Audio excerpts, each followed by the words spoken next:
Hi everyone, how are you doing? How are you doing this week? My name is Evelyn Ikandi Evermwende in my YouTube channel here. Thank you for joining us today. I have a guest with me for this week's talk. A very interesting guest, Hamisi Mweru. Hamisi is an influencer here in South Coast. Very interesting. Because he formed a group, Facebook group, 10 years ago, he said, 10 years ago.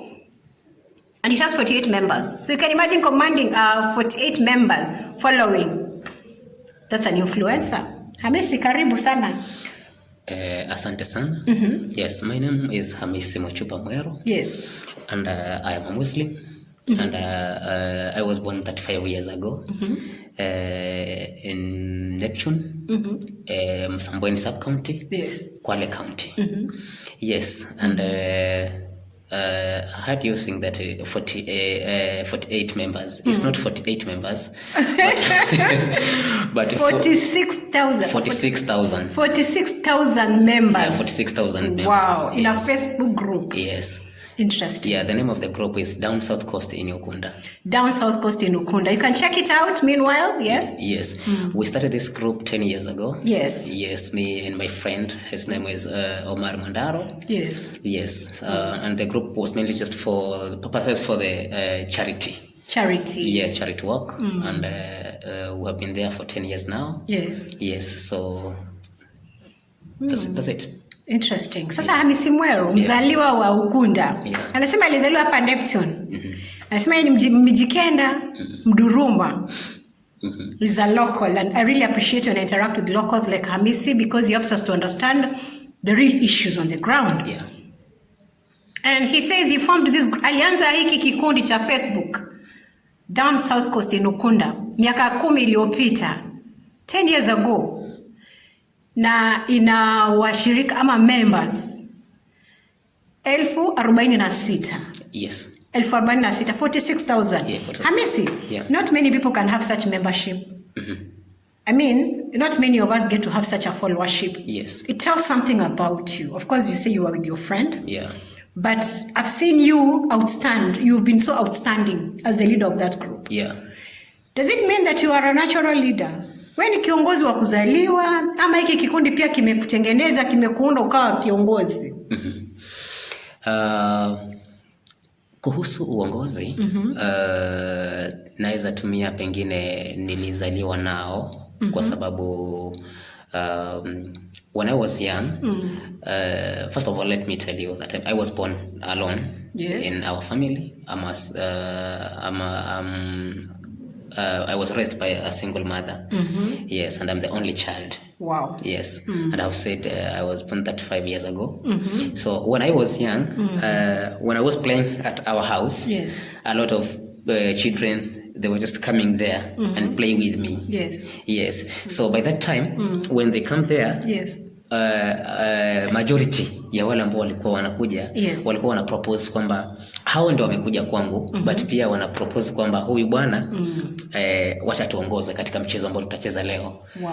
Yes, so kama watakuwa wamekuja na football, yes, ile mpira, pia wananikabidhi mimi kwamba iwe ni kama ni wangu sasa. So ni lazima ni identify zile team A na team B, kwamba yani I don't know what was happening, but ilikuwa inakuja tu hivyo natural. Yeah, natural.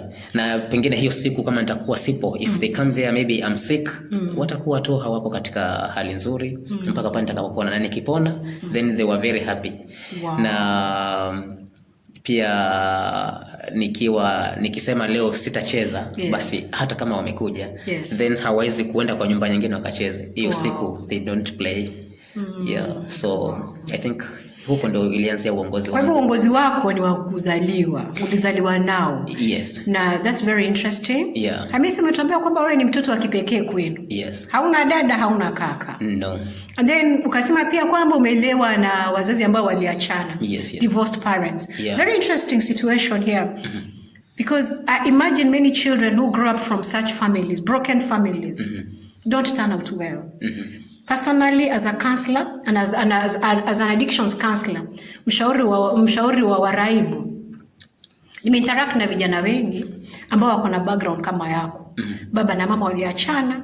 Baada ya kuachana, kijana maisha yake akakorogeka, akaanza kutumia mihadarati. Sababu ya zile stress za kinyumbani. Mbona wewe hukutumia mihadarati?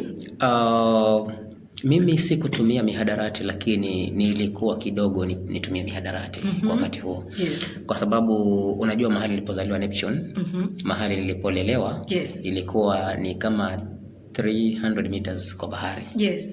Kwa bahari, kwa sababu sisi tulikuwa tunaishi beach one.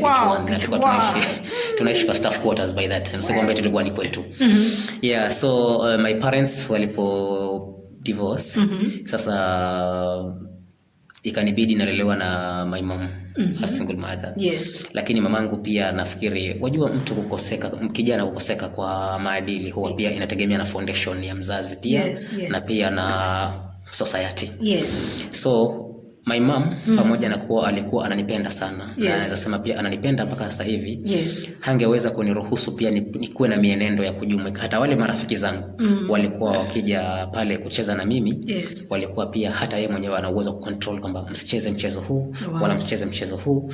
Na hiyo ndio sababu ikaniwacha mpaka mimi na mimi nikasoma mengi kutoka kwake. Interesting.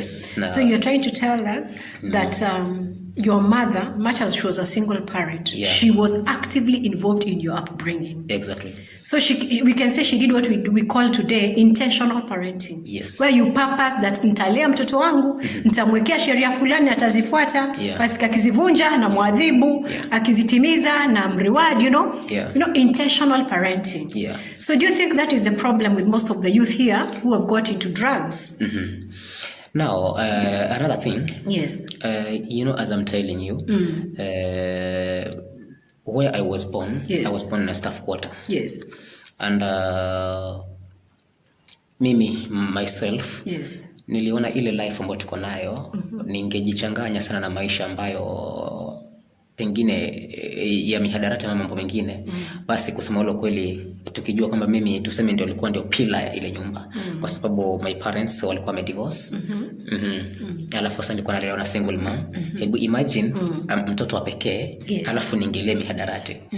Unajua tayari hiyo ni kwamba hiyo familia imeisha. Kweli. Sasa mimi pamoja na kuwa mwongozo wa mamangu katika yale malezi ambayo alikuwa ananilea, pia mimi mwenyewe nami nikajifikiria kwamba haina haja nijiingize katika mihadarati ama jambo lingine, kwa sababu nikifanya hivyo nitakuwa nimeimaliza hii familia. Kweli. That's why ndio nilikuwa ninafanya mambo mengi na watu tofauti katika hali ya ukuaji, lakini nikawa ninajilinda sana. Mimi sijaivuta bangi wala sijawahi tumia unga, na pamoja nilikuwa na uona ndio huu kwa wakati huo. That's very interesting, because basically here at the coast, here in down south where we are, South Coast, it's very sad. We have an age group that is fading away. It's dying off. It's true. Because of drug and substance use. And when I see somebody like Hamisi looking so focused, I realize there's something about him maybe the youth need to hear. But I realized that probably as you were growing up, you also had a very strong will. Yani ulikuwa na uwezo wa kufanya uamuzi wako na kusimama na ule uamuzi wako. Maanake kitu moja nimeona vijana wengi hawana ile nguvu ya kufanya uamuzi wao. Utapata amefanya uamuzi wake, lakini marafiki zake wanakuja na pia pressure wanambeba. So I think you stood out because ulikuwa na uamuzi wako, na pia ulikuwa na sababu za kutaka mamako akutegemee pia. Ukutaka ile familia pia ididimie. So you had strong reasons to come out as a strong person. Maybe, I don't know if other youth didn't have such strong reasons, but like we say in counseling, some people have very strong will. You know, there's that personal internal capacity you have. You have internal capital to withstand and to resist such peer pressure. That's a very good one. So, Hamisi, I've also noted, before we go to something else, here where we are, you grew up in a, let's call it a dysfunctional family, because it's a single parent family. I've seen several of such cases where a young man or a young woman has their parent divorcing, and then here they move to the next, maybe the neighboring village, get married, get other children. So you find this woman has children from maybe 4 different fathers. It's a very common thing here. So I've seen most of these children grow up. As I was doing my assessment, dealing with the ones who are affected by substance use, you find they have a lot of identity crisis that they grew up with. hakujijua vizuri, hakujitambua, hakujua yeye ni wanani. Manake mama yuko huku, huyu si babake, ni babake wa kambo, hajamkubali. Mtoto amechanganyikiwa. Kule kuchanganyikiwa na labda kutokubalika na yule baba wa kambo, ukamsukumia katika mihadarati. Sasa mimi naona wewe labda kule kuwa mtoto wa kipekee na pia kuwa wewe mwenyewe ulikuwa na ule uamuzi strong, imekusaidia sana kufika ulipofika. What do you have to say about this situation where people are from dysfunctional families, na hii dysfunctionality ya familia zao inawapush kwa drugs and other vices, because that's common here? Yes. Mara nyingi maamuzi unayochukua na inategemea pia na kichwa cha mtu. Na kama mimi venye mvona kuelezea, nililelewa katika mazingira ambayo tayari uraibu ulikuwepo. Na mimi mwenyewe hasa kama venye ambavyo ninasema, foundation huwa ndio most important. Alafu na wewe mwenyewe pia utachukua mkondo gani. Kwa sababu kwanza, jambo la kwanza, mimi nilijikubali kwamba sisi tunatoka katika familia ambayo nilipata misukosuko ya kwanza kwamba tunatoka katika familia ambayo ni kimaskini. Number 1. Number 2, tunaishi katika staff quarters. Number 3, nimezaliwa peke yangu. Number 3, hapa nilipo hakuna kitu kingine cha kujiendeleza isipokuwa ni starehe. Kwa sababu mimi kama ningejaribu kufanya maisha hayo kutengeneza ya rahisi, kulikuwa kuna wepesi sana nipate mzungu na ningekimbilia kupata mzungu, nisingesoma ama hata nisingefanya maneno mawili ya matatu. So kwa sababu ya changamoto hizo ndio nikasema mimi mwenyewe ni lazima nitachukua msimamo wangu, na pia vile vile muongozo wa mama. Wakina mama wakati mwingine huwa inasemekana mtu ambaye amelelewa na mama kuna vitu anakosa, lakini inategemea pia na mama mwenyewe. Kwa sababu mama alinilea katika malezi ya mwongozo. Alafu pia vile vile mimi mwenyewe nami pia nikajikubali na kukubali hiyo situation. So mtu kuingilia mihadarati huwa kwanza, jambo la kwanza ni yeye mwenyewe, ikiwa ameona kwamba yale maisha ambayo yuko nayo yuko comfortable nayo. Lakini kama huko comfortable na ile maisha uko nayo, ni lazima uangalie another step ya life, then hautaingilia mihadarati. So mara nyingi watoto ambao tunazaliwa peke yetu huwa mara nyingi tunapendekeza kwamba mara nyingi watu ambao wanazaliwa peke yao huwa wanajiona kwamba maisha haya wanaweza pata chochote na hawezi mbulwa na mtu kwa sababu ya ule upendo zaidi. Lakini mimi mamangu alikuwa pamoja na kuwa ananipenda sana na mpaka sasa hivi ananipenda, asingeweza kukubali kwamba nilikuwa na nani, kwa sababu mamangu atalikuwa anaweza kuniambia leo hutoki kwa sababu pengine kama nimemkosea, leo hautoki, lakini ni wakati huo nilikuwa naweza fikiria kama pengine ananikosea. Lakini baadaye nilipokuja kwa mkubwa ndo nikajua alikuwa ananijenga katika akili ambayo itakuja nisaidia. Wow. Yes. Very interesting.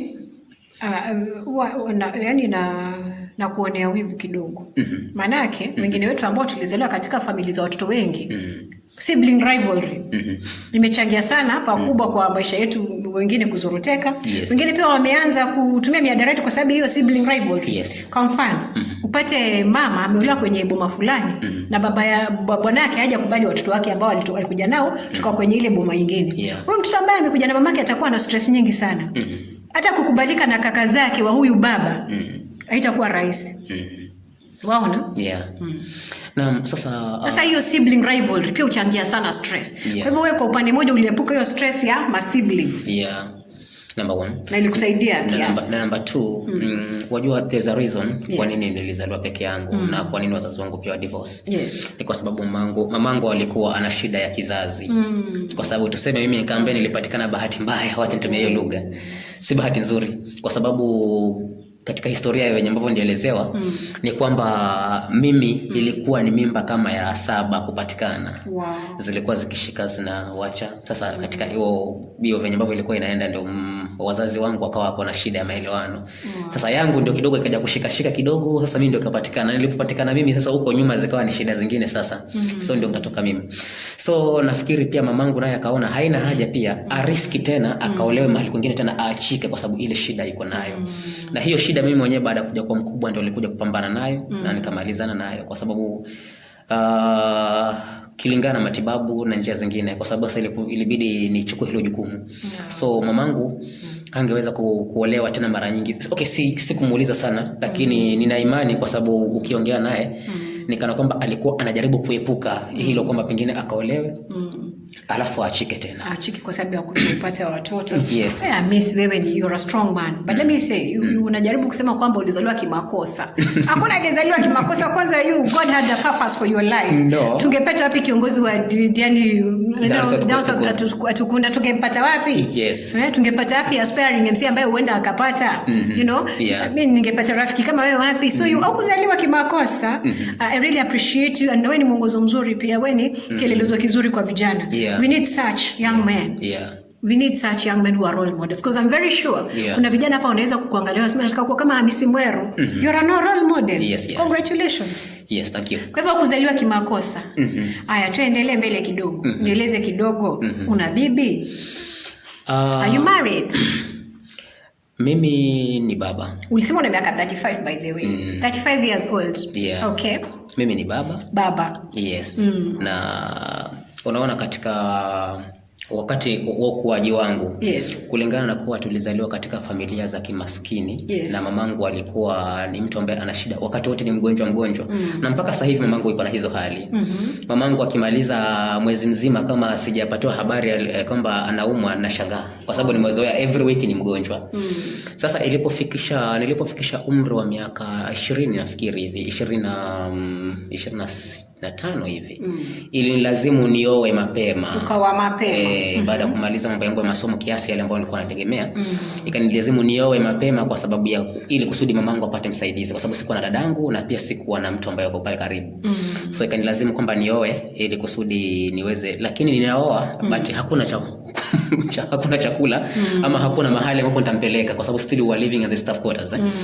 So nilipooa niliyemuoa kwa sababu wakati huo, sasa hivi kidogo watu wanaweza kwa lugha za mtaani tunasema nimechapa, lakini by that time I was a very handsome young man. You're still very handsome. Kwa kwamba ladies walikuwa kwa after me every now and then. Sasa pia hizo changamoto nikasema there's no need kwamba pengine nijichanganye sana, au wacha nipiki mmoja. Ndio nikapiki mmoja, lakini sasa venye ambavyo alikuwa anaoa mtazamo wangu kuniangalia huko nje, alipoingia sasa katika real life ndio akaona kumbe kuna don't judge a book by its cover, because of these things are different. Sasa tukaishi na yeye, akapata mambo kwa ground ni tofauti, mambo kwa ground ni different. Sasa alipopata mambo ni kwa ground ni different. Sasa kwanza kabla ni muoe, nilimuelezea kwamba mimi kwetu tuko na shida fulani. Kwanza jambo la kwanza, hatuna maisha permanent. Na pili, mimi ninakuoa kwa sababu pia tuishi katika maisha ambayo ya mume na mke. Lakini hata hivyo pia nipate usaidizi kwa mzazi wangu. So kama itakubali, this is permanent life between us. So kama itabidi unisaidize pande huko, kwa sababu you will be like my sister and my wife. Akasema with that there's no problem, tunaweza marry. Sasa nikamchukua. Sasa alipokuja akaona hii akaona it's too much, hakuweza kukopa. Yes. Sasa akapata ujauzito. Akapata ujauzito, tukafunga paka ndoa ya Kiislamu. Tulifanya harusi ya Kiislamu, lakini ya Kiislamu. Tukafanya paka ndoa ya Kiislamu. Lakini sasa kadri maisha yanavyokuwa yanaendelea, akaona sasa mambo yanazidi kuwa magumu, kwa sababu sasa natoka asubuhi, lakini nikitoka ile kitu naweza acha hapo kama si shilingi 50, basi hakuna kitu kabisa. Kwa hivyo akawa hawezi stahimili. So akakuacha. So tuliishi naye kwa muda kama miaka mitatu kwa pamoja. Mkapata mtoto? Ndani ya miaka mitatu tulikuwa tuko na mtoto. My first born anaitwa Ali. My son anaitwa Ali. Sasa alipofika mwaka mmoja hivi, nikaona ameanza kubadilika. Huyu mke wangu sasa ameanza kubadilika. Wakati huo kulikuwa kuna hizo safari za kwenda huko Uarabuni. Usiniambie alienda. Umeniuliza swali na naenda kuna kujibu. Alienda. Sasa tuko pale tunaendelea na maisha.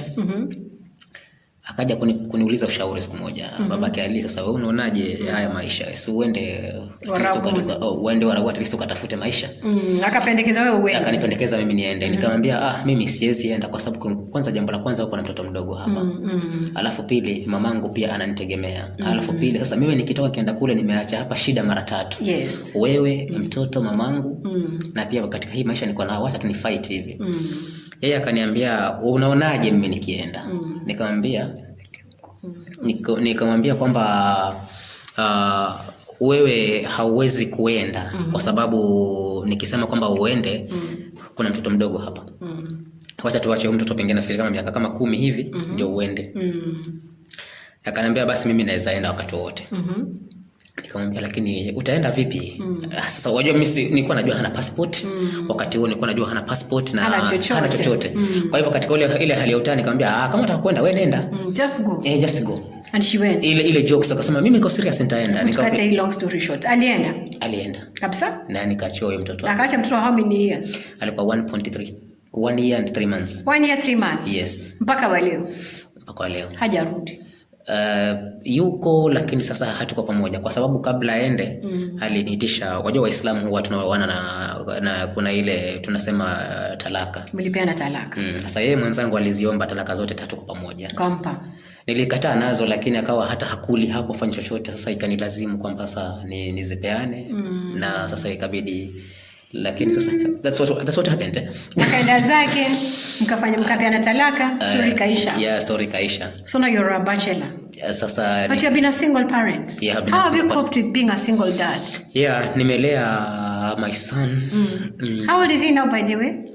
He's 10 years old now. 10 years old. Yeah, you've taken care of your son alone? Yeah, alone. For how many years? For 9 years now. Wow, 9 years. Single father for 9 years. How many? Yeah. Can do this? Can for you? 9 years now. Wewe waweza tunza mtoto peke yako miaka 8, miaka 9? Na unajua pengine mtu anaweza kumlea mtoto katika huo wakati huo kama pengine anajiweza. Kama unajiweza. Yeah, kama una mapato mazuri. Lakini mimi nilikuwa wakati huo nilikuwa hata naweza kubebana naye mgongoni nikitembea na yeye kwa sababu sina ile pengine niajiri mfanyikazi amlee. Sasa wakati huo unafikiria kuwa bibi mwingine wa kukulelea huyu mtoto? Ndio niko na sababu kusema wakati huo nilikuwa very young handsome man. Na pia wanawake walikuwa wananipenda. Sasa ilikuja baadaye ile venye ambavyo nilikuwa nampenda sasa mamake Ali. Na ikaja alipoondoka ilikuwa mwanamke akiniambia nakupenda, hapo ni kama amenitonesha. So yani ukakosa imani na wanawake. You lost your trust for women. Yeah. Nikakosa kabisa imani na wanawake. Sasa ikanibidi ninalea mwenyewe. Alafu uzuri yule kijana nilimpenda sana kwa sababu wajua alikuwa ni kama ndugu yangu kwa sababu mimi sina ndugu. Sasa alikuwa kama ndugu yangu. Exactly. Yeah. You got the sibling you never had. Yes. Wonderful. Alafu pili kitu ambacho kilinikataza kuoa, mara nyingi huwa naona movie na maisha yale ambayo yanafanyika kwa kina mama Kambo, venye ambavyo wanafanya watoto. Sasa nikaona sitaki kuja kumpotezea mtu muda kwa kwamba nimemuoa alafu antese yule mtoto nimfukuze, alafu itakuwa sasa nimemharibia wakati wake. So nikasema hii nitafanya nayo mimi mwenyewe. Sasa Hamisi, you are an aspiring MCA. Si ndio? Na bado uko single. Haikutatizi? Because I'm imagining you have 48 followers kwa hiyo Facebook group. Out of them kuna madem. Hata kuniambia huwa ukatibi na siku hizi madem wamekuwa aggressive, wanakatiana. No one has proposed, you know, we have confidence to propose nowadays. Changamoto hizo nazipata sana. Tena to sana. Huo sio uongo. Na katika azma yangu ya kugombania nafikiri pia nitazungumza although haijakuwa topic, lakini pia venye mbona kusema kwamba natazamia kugombania kiti cha MCA. Hili swala lilinipata tayari niko kwa process kwa sababu ya ya kutafuta mchumba. Na tayari kuna maelewano mazuri ya una mchumba tayari? Kuna maelewano mazuri ambayo tunaweza kuzungumza. So he's taken already. And mchumba. He's taken. Yes. Okay. Sasa although sijakuwa permanent kwamba toa ni rasmi. Yes. Yeah, but she's in your life. Yeah, she's officially in your life. Yes, she's officially. Not yet officially. Not yet she's in your life. She's in my life. That's good. Yeah. Because I imagine there are so many temptations out there right now as you're trying to campaign. Yeah. So you need somebody to even ukirudi nyumbani jioni. Yeah. Unahitaji mtu akukuliwaza. Na stress imekuwa nyingi. You need someone to cook for you. You've been tired the whole day. You just need a companion in this journey. Yeah. And it's important. Yeah. It's very important. Anyway, it's been a lovely session we've had here with Hamisi Mwero. What did you say the other name is? Hamisi Mwero. Hamisi Mwero. Yeah. An awesome guy I've had today. Yeah. But just as we wind up, Hamisi. Yeah.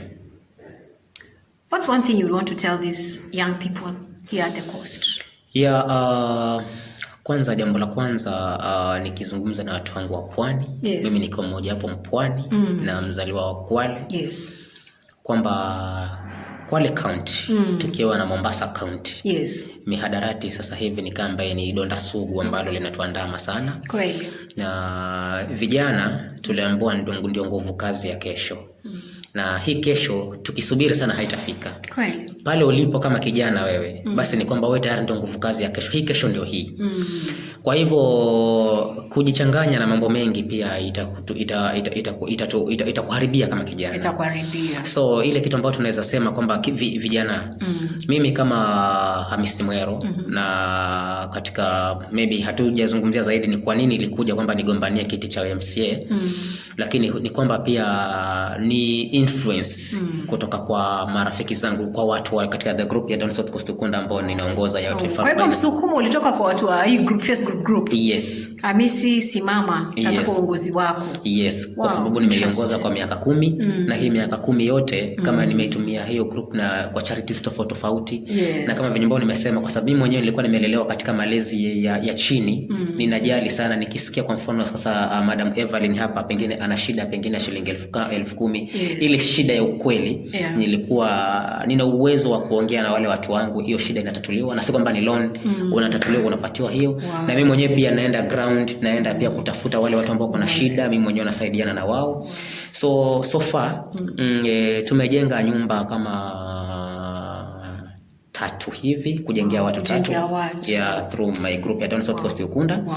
Alafu kuna familia ambazo zimefaidika kwa upande wa chakula na through Honorable Hamisi Mweru Foundation wakati wa msimu wa corona. Ya wa corona na nani familia ambazo hazipungui 5,000. Wow, 5,000. Umeinisha familia 5,000. Yeah. Siko pamoja ile 1 2 3 lakini unatoa pesa wapi? Unatoa pesa wapi? By the way, you're a businessman, you tell me. Yeah, I'm a businessman. You're a businessman. Yes, I'm a businessman. So imagine it's from your business. Yes, from my business. Yeah, nice. It's from business. At least you're giving back to the community. Kuna mtu anapata pesa zake nyingi na hata hizi saidia mtu. So I'm really happy that you've done so much charity work through this Facebook group. Can you imagine how many Facebook groups we have that are doing charity in Kenya? Most of them, the best that we are doing is to promote biashara. But here is Hamisi with a group of 46,000 members who is just mobilizing them for charity work. That's awesome. And they're young people. It's amazing. But I think pia inaandamana na tabia na itikadi za hapa coast. Huku watu ni wakarimu. Watu wanasaidiana.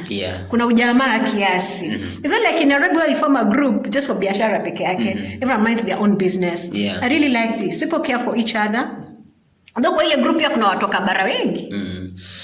Nafikiri ni kama venye ambavyo umeniuliza hilo swali. Maybe kuna uongozi ndani kwa sababu group za Ukunda ziko nyingi sana. Na pia niliona group zingine watu pia wanajaribu kufanya hizo charity lakini pia don't succeed. Lakini kwangu mimi unaweza imagine hao watu wote 48,000 members. Si wote tunajuana, lakini once nikisema ndugu zangu tunafanya hivi na tufanya hivi. Kwa hivyo mwongozo wako pia as a leader, so you have this charisma, you have this influence, you're an influencer. Not only politically, but you're also influencing people for positive change. That's awesome. So as we wind up, thank you for being with us and listening to us. Thank you for watching us. Let me summarize this about Hamisi Mweru. He was born in Ukunda. He's 35 years old. He formed a Facebook group alongside his friend that has a membership of 48,000 members here in Down South Coast, here in Ukunda. You can check it out. It's called Down South Coast in Ukunda.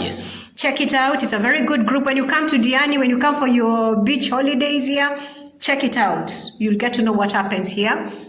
Hamisi also grew up in a very humble background. He had a very humble background, like he tells us, from a broken family. His parents divorced at a young age.